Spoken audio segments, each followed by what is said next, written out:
What is up, guys? Tyson Dela Cruz here. Thank you so much for rocking with me.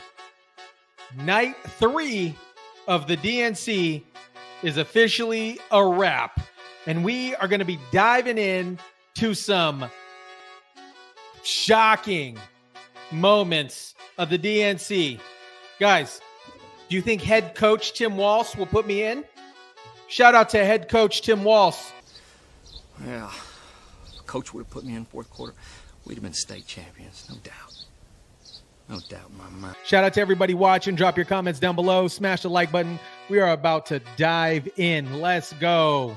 One of the most interesting things, night 3, actually the entire DNC, but particularly night 3 of the DNC, Kamala Harris was not even in the building to see her running mate give his big speech.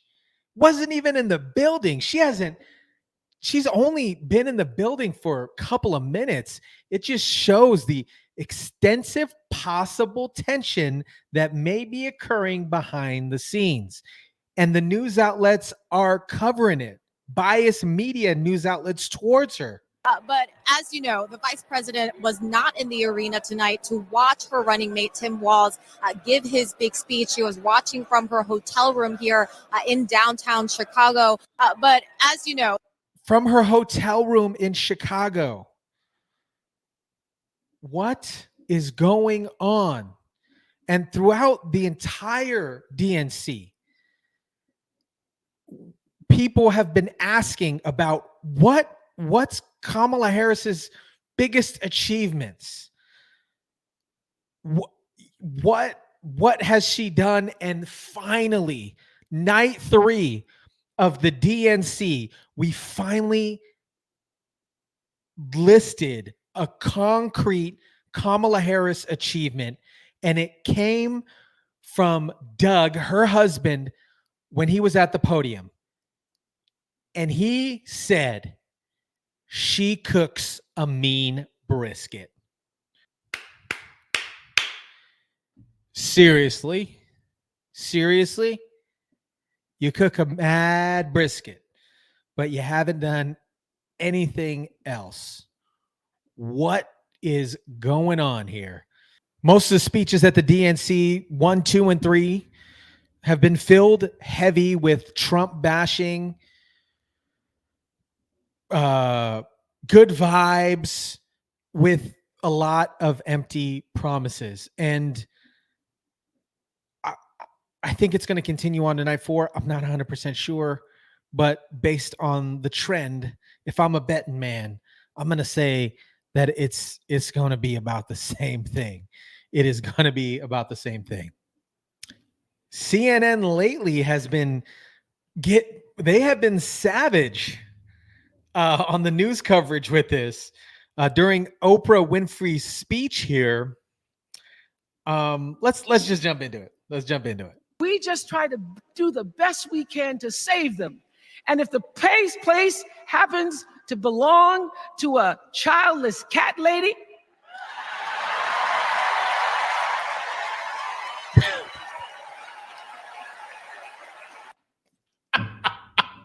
that was savage. I don't know if they did that on purpose, but let's listen to that again. we just try to do the best we can to save them. And if the place happens to belong to a childless cat lady, and then they cut to her. It was a savage cut. Why did they do?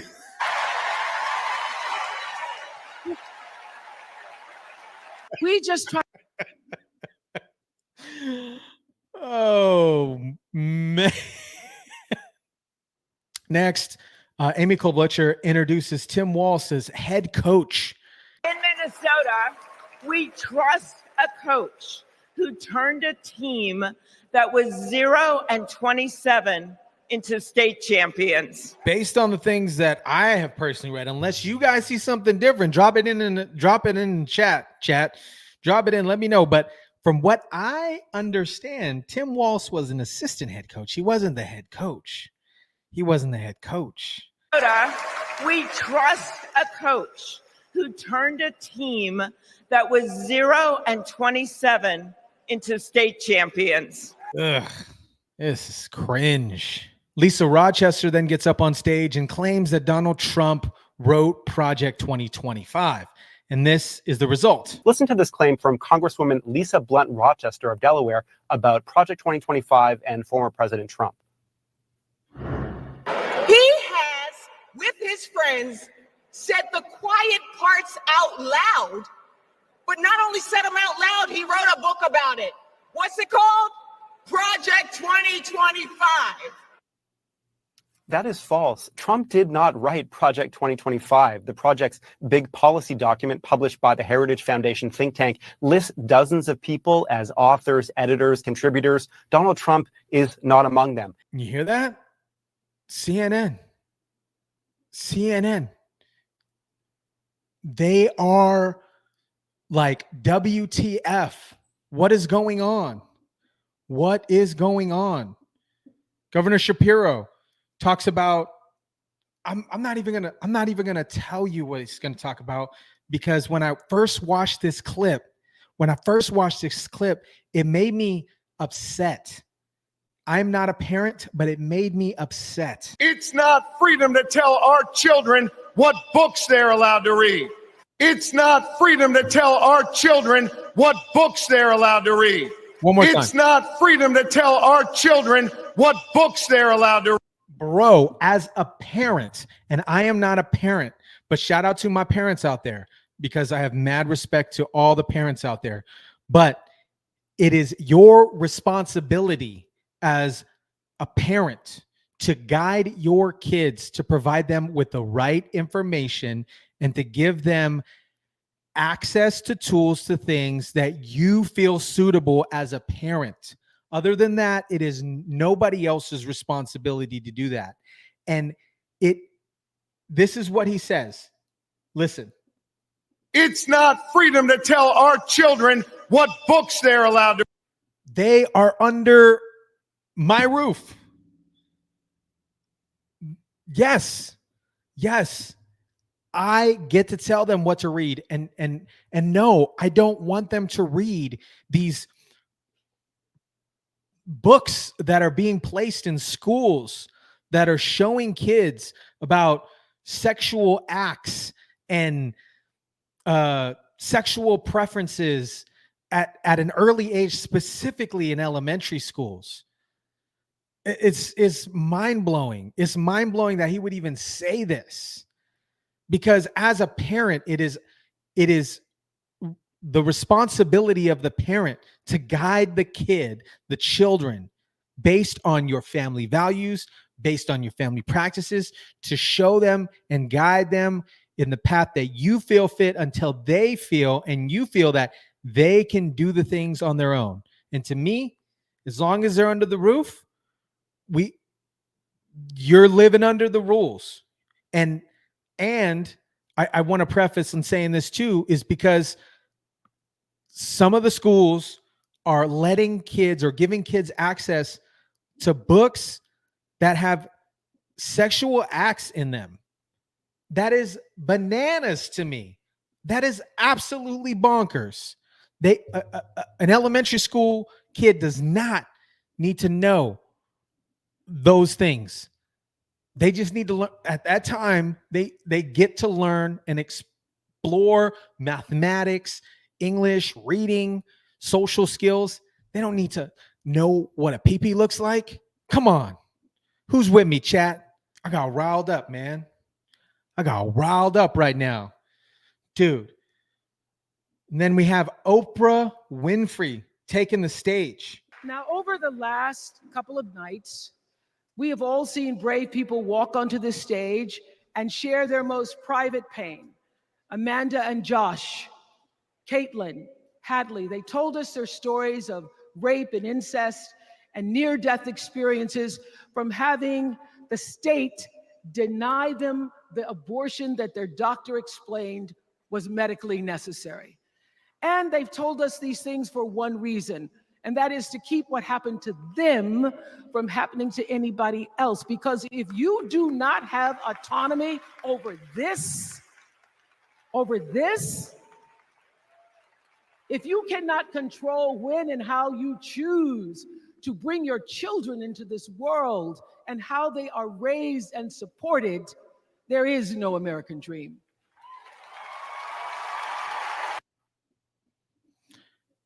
Come on, man. This is another one that juiced me up. And they've told us these things for one reason. Listen. And that is to keep what happened to them Okay. from happening to anybody else. Because if you do Here we not go. have autonomy over this,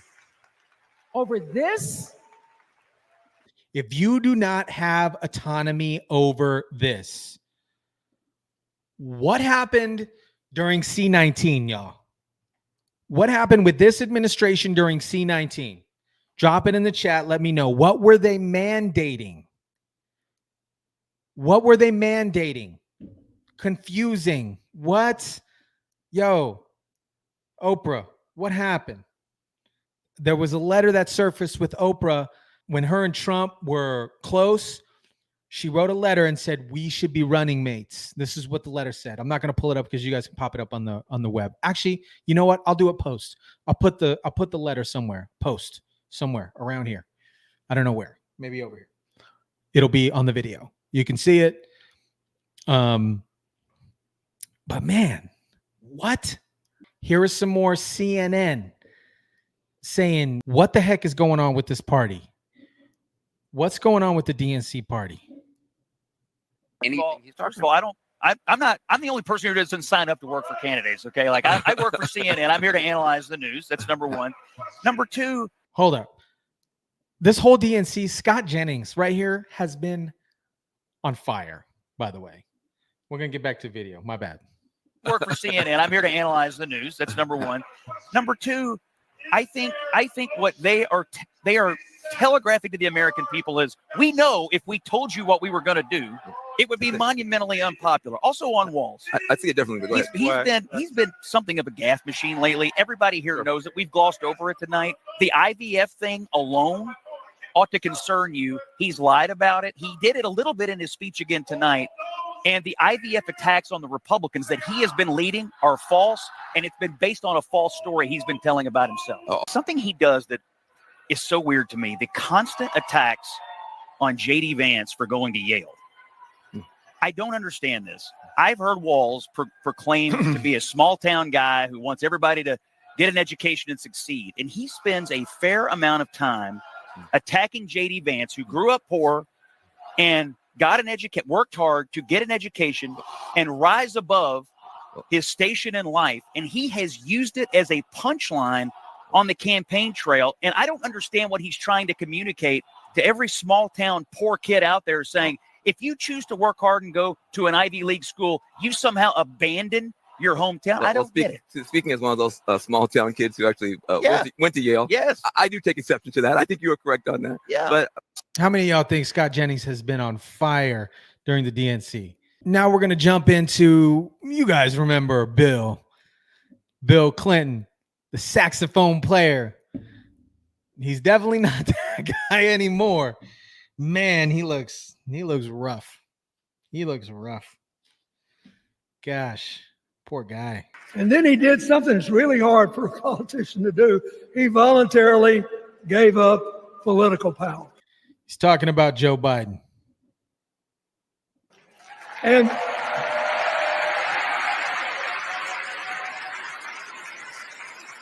George Washington knew that, and he did it. And he set the standard for us serving 2 terms before it was mandatory. It helped his legacy, and it will enhance Joe Biden's legacy. They just compared Joe Biden to George Washington. You know, well, the word that everybody is using to describe tonight is bittersweet. It's just bitter. The fact of the matter, I'm not saying Joe Biden is bitter, but, you know, it's like you've been thrown out a window And as you're falling, you go, gee, it's nice out here. No, he got thrown out of a window. And basically he was forced. There's going to be a lot of talk tonight about how generous it was of him and selfless of him. He was basically forced out by Nancy Pelosi and Barack Obama and Chuck Schumer and Hakeem Jeffries. And I suspect even the fact that there has been this surge of enthusiasm since he left and Kamala Harris took his place, that's got to be pretty tough, too. You got thrown out of a window and everybody's applauding the person who's now in the room. Whoa. Here's Wesley Hunt talking about the recaps from the DNC and the consistent just Trump bashing, race baiting tactics, no policies in which the Dems at the DNC are doing. It's here's Wesley Hunt on it. We're not watching a Democrat National Convention. We're watching a Democrat National Coronation. And the fact that they're mentioning President Trump ad infinitum, Trump is all you're hearing from these people.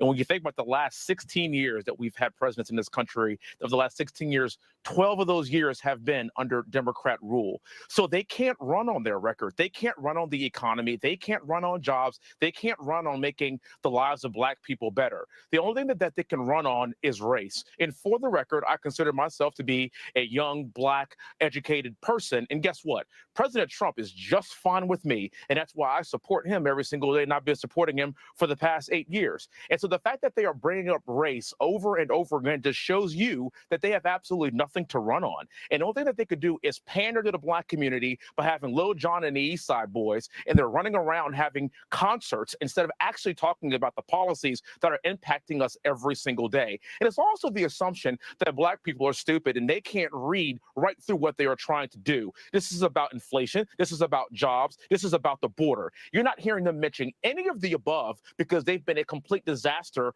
under Democrat presidents.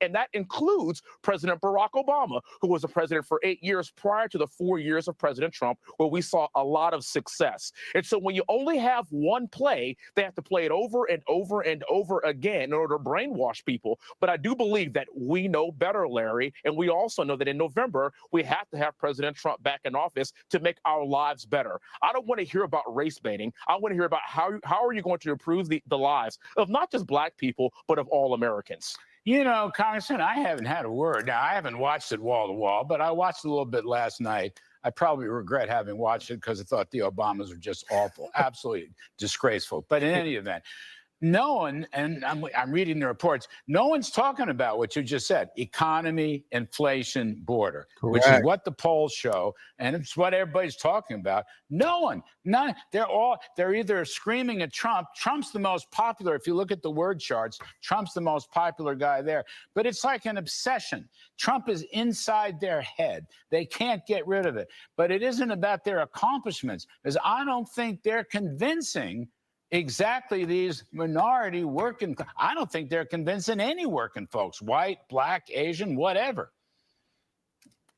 Of course, and that's why I call this a coronation in the first place. The last 4 years for our economy and the last 4 years for the jobs in this country, especially for lower to middle class workers, has been a complete disaster. And that's why Kamala Harris hasn't even done an interview in the last 23, 24, 25 days. It's because she cannot run on the record because she was with Joe Biden for the past 4 years, and she is the harbinger of these horrible and disastrous policies. Smoking.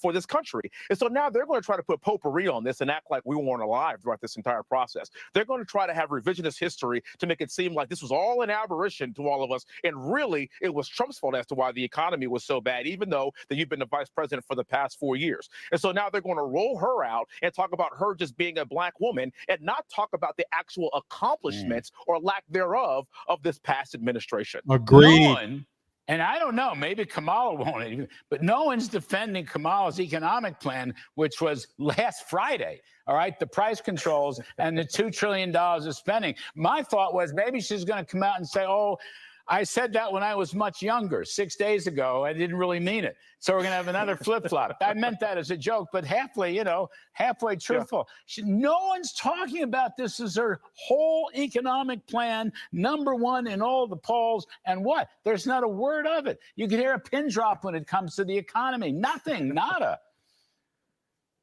You know, Larry, she has aged so much, and she is so much wiser, of course, because, in 6 because days. of the past In 6 days. Yeah.